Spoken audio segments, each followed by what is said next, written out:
Dios le bendiga a toda la hermosa familia Vida Nueva. Que los tres grandes del cielo y de la tierra puedan bendecir a toda nuestra hermosa organización y también a todos aquellos que están enchufados, conectados, pegaditos, están muy pendientes de nuestras armaduras teológicas, la esencia pura de la doctrina. Intentamos explicársela de una manera amena, sencilla, práctica y sobre todo muy sustanciosa, que usted pueda agarrar todas estas enseñanzas y pueda ser un bastión importante en su crecimiento espiritual. Mi nombre, Luis Ernesto Ojeda, desde la hermosa isla de la República Dominicana.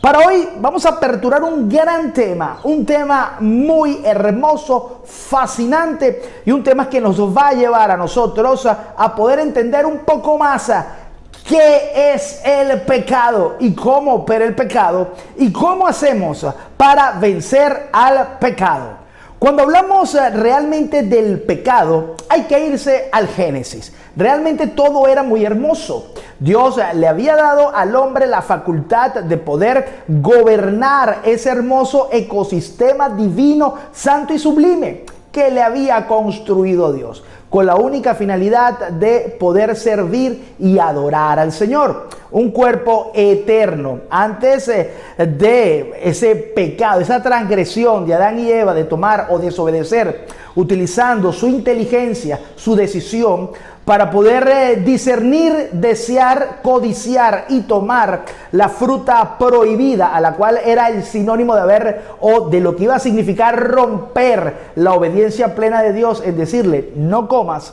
El hombre vivía bien. Y sobre todo que quiero puntualizar que cuando Dios terminaba algo de crear en esos hermosos 6 días de creación, la Biblia atestigua o coloca o termina ese proceso o ese ciclo de creación diciendo y era bueno en gran manera. Otras versiones dicen y era hermoso en gran manera y otras también aluden de que era perfecto en gran manera. Quiere decir de que todo lo que Dios hizo en la creación y como Dios le dejó en bandeja de plata al hombre la capacidad de poder ser feliz en la eternidad, era bueno en gran manera. El pecado entra por una desobediencia, el pecado rompe ese vínculo perfecto, amoroso, eterno, santo con Dios. Y el pecado comenzó a pasar, comenzó a ser de testigo a testigo, de mano a mano, de corazón a corazón. Comenzó a ser la figura principal de toda la maldad y sobre todo de la degeneración del hombre, que no era el proyecto inicial de Dios. Dice la palabra que por Adán entró un pecado o entra la esencia del pecado natural que todos tenemos, a lo cual por nuestra naturaleza pecaminosa y por nuestra maldad, esa paternidad que hemos heredado, necesitamos tener la redención de la sangre de Cristo y la limpieza de nuestros pecados. Hay que entender que no es el punto, porque en esta clase vamos a hablar puntualmente de lo que significa el pecado. Hay que también nombrar la figura de Jesucristo, que Jesucristo vino o llegó a esta tierra para ofrecernos a nosotros una vida eterna, vino a suplir nuestro lugar en la cruz, vino a darnos vida y vida en abundancia y vino a hacer una sustitución de muerte, porque realmente a la final el que debería de haber estado clavado en la cruz eres tú, soy yo, es cada uno por nuestro pecado y por nuestras responsabilidades. Pero Cristo dijo, yo no quiero que tú mueras, yo no quiero que tú sufras, yo no quiero que tú pierdas, voy a tomar tu lugar, tomando el lugar en condiciones perfectas, santas, sin pecado, un cordero perfecto, que es lo que se necesitaba para entregarle a la humanidad una salvación a través de ese sacrificio hermoso. Pero hablar del pecado significa la incredulidad de la gente hoy en día. Muchas personas no aceptan a Cristo y muchas personas rechazan el mensaje de salvación porque doctrinalmente no creen que el pecado como tal es pecar contra Dios. No creen que el pecado me aleja de Dios. No creen que el pecado como tal es el producto que te va a llevar a ti a la condenación eterna por tus prácticas, por su desobediencia, porque a la final el pecado es errar en el blanco. Pero errar en el blanco, ¿a qué? A las normas de Dios.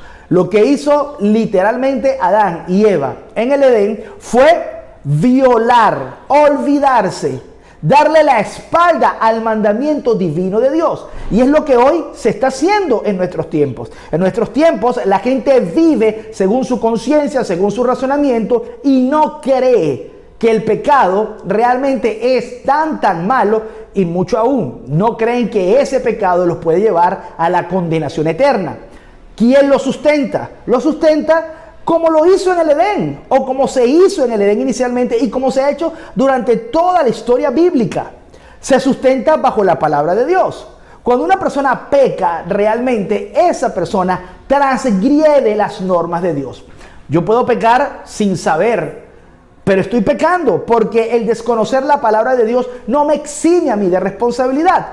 Todo el mundo, o todos aquellos que creen que adulterar es bueno, que mentir es bueno, que matar es bueno, que hacer ciertas cosas no son tan graves, aquellos que piensan seguramente que las mentirillas blancas no hacen daño, aquellos que piensan que por allí tener una aventura romántica con una mujer que no sea tu esposa o no sea tu esposo seguramente no traerá grandes consecuencias. Otros creen que seguramente beber, fumar, destruirse su cuerpo o hacer una serie de circunstancias, sean grandes o sean pequeñas, a la final las personas nunca entienden el grave error que está cometiendo y la ignorancia que existe cuando violas el principio básico de la obediencia a Dios. Todas las personas se juzgarán por sus pecados.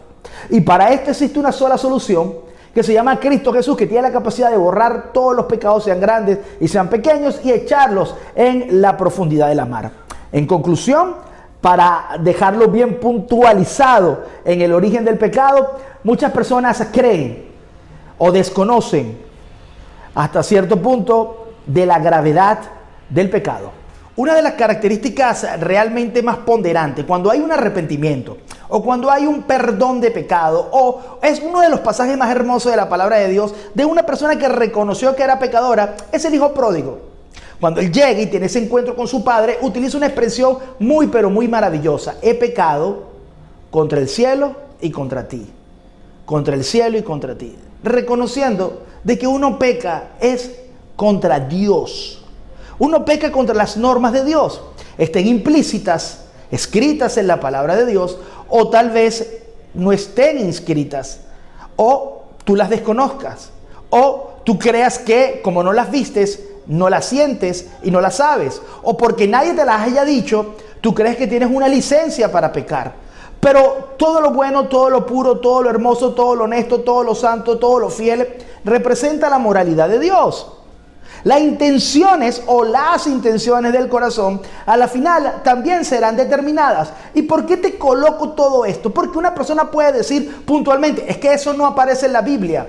Por eso indiqué hace algunos segundos atrás, es que no aparece en la Biblia, por eso yo lo hago. Pero déjame decirte que a la final Dios te juzgará si esa intención o no tiene un soporte bíblico, porque a pesar de que tú no veas literalmente en la palabra de Dios, no puedo fumar o no debes fumar, y usted diga, pastor, es que aquí no dice que pueda fumar o no. El ejemplo básico es que hay un texto que dice que tienes que cuidar el cuerpo, que tienes que cuidar tu cuerpo y que no puedes dañártelo, porque tendrás que responder. Uno entiende que cuando habla de los principios del pecado, lo más maravilloso es entender de que no puedes violar una ley divina y una ley sagrada. Hoy el mundo vive una vida desenfrenada, loca, rumbo hacia un precipicio. La gente no entiende la profundidad que hay en violar o llevar una vida en contra, detrás de lo que significa las ordenanzas del Señor. Y se cree por allí seguro, estaría a punto de hacer una encuesta y todo el mundo respondería correctamente. Todos pecamos todos los días, porque nadie es perfecto. ¿Por qué pecamos todos los días? Porque tenemos una naturaleza caída, porque tenemos un cuerpo sujeto a pasiones, porque tenemos un cuerpo que realmente ama las cosas de este mundo. pero que a la final solo hay una persona que nos puede perdonar y se llama Cristo Jesús. Él entiende que somos pecadores, pero no avala que somos pecadores. Él sabe que somos hechos de la tierra, del polvo, y que tenemos una naturaleza que se cayó, que se partió, que se destruyó y se degeneró tras el padre inicial del pecado o la persona que lo introdujo a la tierra, como fue Adán. Pero esto no exime de tu responsabilidad de ir a la cruz de Cristo y limpiarte, santificarte y buscar tu regeneración a través de la sangre de Cristo, de tu conciencia, de tu vida, de tu cuerpo, de tus ideas. Siempre con Cristo hay una posibilidad de tener una vida mejor. El mundo no le importa el pecado, porque el pecado es literalmente dentro de un contexto de que no se cree. No entienden. Muchos por allí creen que las cosas malas que les suceden es porque el destino se lo ha fijado. Lo habíamos dicho en nuestra armadura anterior, cuando hablamos acerca de la capacidad mental del hombre, cuando estudiamos el cuerpo. Yo te invito allí que la busques, que la analices y que la refresques. El hombre siempre decidirá su propio destino, porque Dios le dio una conciencia, le dio una mente y le dio sabiduría para discernir lo bueno y lo malo.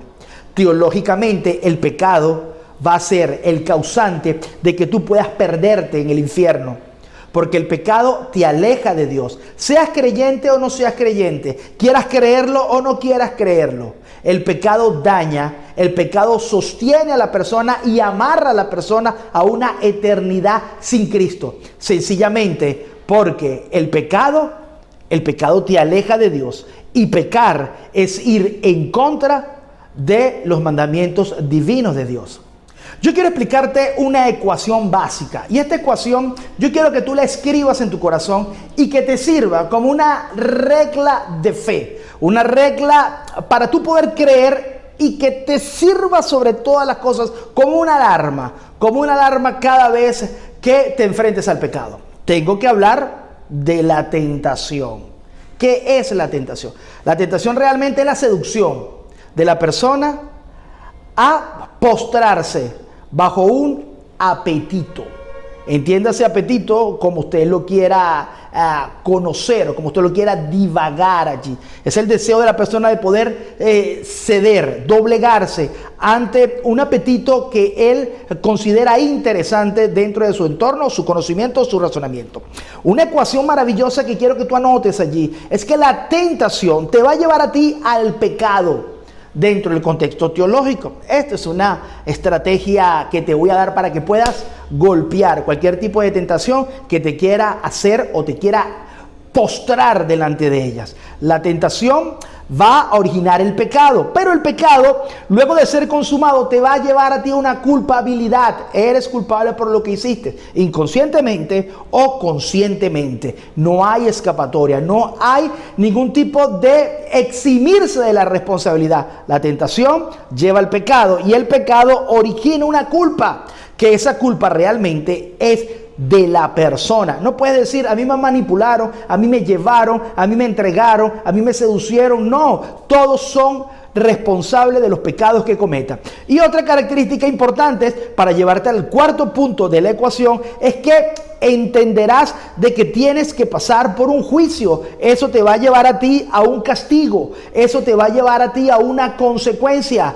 Repito puntualmente: tentación lleva al pecado. El pecado lleva a una culpa, a una culpabilidad, y esta culpabilidad se va a emanar y va a desembocar en un castigo.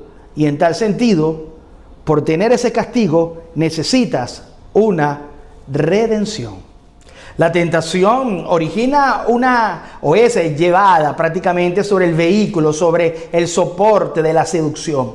Y esta seducción obviamente va a tocar siempre tus fibras emocionales, mentales, psicológicas y hasta el mismo razonamiento. Todo es sacudido simplemente por una tentación que a ti te gusta y que a tus ojos, a tu parecer, a tu inteligencia. Y siempre hablo de inteligencia porque Dios nos dio la capacidad de saber escoger entre bien y el mal.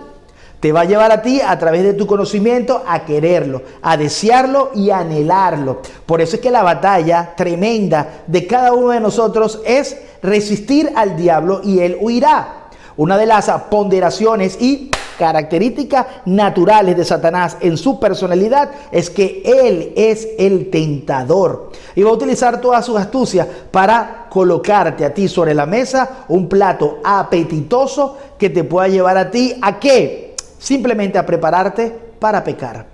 Usted dirá, pastor, prepararme para pecar. Muchos se preparan para pecar. Muchos comienzan a trabajar el pecado porque esa seducción a través de la tentación originada por Satanás siempre lleva a la persona a poderse acomodar, a poder sentarse, analizar y planificar cómo se lleva el manjar a la boca.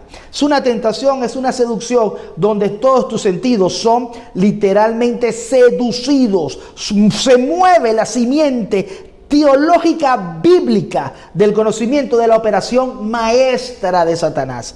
Sobre todo, que te prepara para pecar y también lo nefasto de todos. Te justifica el pecado. Repito, te justifica el pecado. Y eso es prepararte. Es una clase donde yo quiero que tú puedas llevarte cómo opera la tentación. La tentación a la final te va a preparar para pecar, pero esa preparación para pecar abre la mesa del picnic para que tú puedas justificar lo que hiciste. Adulterios se justifican. Mentiras se justifican. Los robos se justifican. Todo lo malo, todo lo deshonesto siempre es justificable. ¿Por qué? Porque la tentación opera así. Luego de que existe una culpabilidad en esa hermosa ecuación que te acabo de explicar algunos segundos, que aprovecho para repetírtela porque tiene que ser algo vital en tu vida. Eres tentado, eres seducido, cometes el pecado, luego caes en una culpabilidad. Tienes que esperar un juicio por ello y obviamente necesitas una redención, alguien que te perdone de lo que hiciste.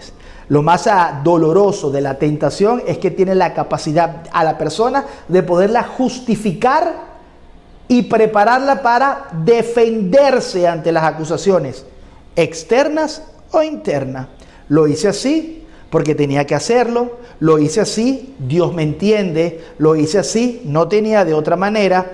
No tenía escapatoria, por eso lo hice. Me obligaron a hacerlo. Todo se trabaja en la mente porque allí vienen los dardos de Satanás. Y una de las abominaciones de la tentación por la cual en lo particular creo que Dios aborrece es que cuando una persona es tentada y cede a la tentación, reta la autoridad de Dios, el dominio de Dios y el gobierno de Dios. Quiere decir en pocas palabras, la persona que es seducida por la tentación y que su apetito interno es mucho mayor que la obediencia de Dios a la Biblia, simplemente se puede reflejar diciendo, no me interesa lo que Dios diga, no me interesa la santidad de Dios, no me interesa lo que Dios me ha dado, no me interesa la bondad de Dios, voy a pecar porque lo anhelo, porque lo necesito. Básicamente muchos no llegan a comprender nunca ese famoso corto texto, pero fundamental. Todo lo puedo en Cristo que me fortalece. Todo lo puedo en Cristo que me fortalece se resume en que cualquier tentación, deseo o ganas de practicar el pecado tiene que quedar sumergido a los pies de Cristo, porque con Él todo deseo, por muy grande que sea, por las ganas tan grandes que tú puedas tener locamente de pecar, esa desesperación por querer saciar tu interior, solo Cristo lo puede llenar. Yo y muchos teólogos han llegado a la conclusión que el que peca es porque no tiene una vida llena con el Espíritu Santo y no tiene la capacidad de poder discernir entre lo bueno y lo malo, porque están agobiados, seducidos, están literalmente sumergidos por sus propios placeres y deseos. Con esta pequeña finalización de lo que significa una ecuación maravillosa acerca de cómo prevenir lo que significa la tentación en tu vida, que a la final te va a originar que tengas que buscar la redención por medio de Cristo, nos pedimos No se te olvide suscribirte, estar muy pendiente a nuestras informaciones y continuaremos en la próxima clase hablando mucho más acerca del pecado. Dios te bendiga y Dios te guarde.